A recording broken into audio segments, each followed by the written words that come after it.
Today on Capitol Hill, lawmakers were trying to do something Congress doesn't usually do very well, move at lightning speed to negotiate the fine points of a complex plan, one to shore up the auto industry for at least the next few weeks as the clock ticks toward bankruptcy.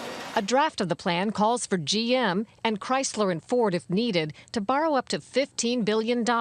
They would have to develop long-term restructuring plans. The plans would be evaluated every 45 days by a car czar and/or a board of advisors appointed by the president. The automakers would have to submit a detailed restructuring plan to Congress by March 31st. Christopher Dodd heads up the Senate Banking Committee and is a key negotiator. If Congress passes something this week, this is a Band-Aid measure to get us through the short term. This is not the bailout the industry was seeking of $34 billion plus. There's no appetite for that here. With all due respect, these are self-created problems. But Dodd says if the automakers' long-term plans look good in the spring, it'll give Congress the confidence to commit more tax dollars.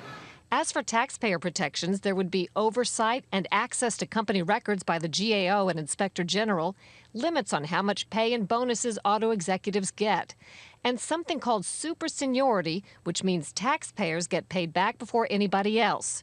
And by the way, the companies would have to get rid of their fancy passenger jets. We're going to create, by March 31, we hope, a profitable and viable automobile industry for this country.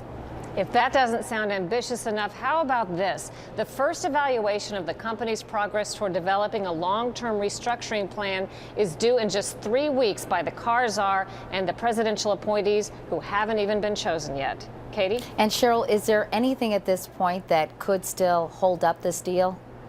One big thing is support from the White House. Right now, the White House hasn't signed off on the deal. The negotiating is going on. President Bush has to be convinced that this isn't throwing good money after bad, and that sales job will probably be going on into the night. All right, Sharyl Attkisson on Capitol Hill tonight. Sharyl, thank you.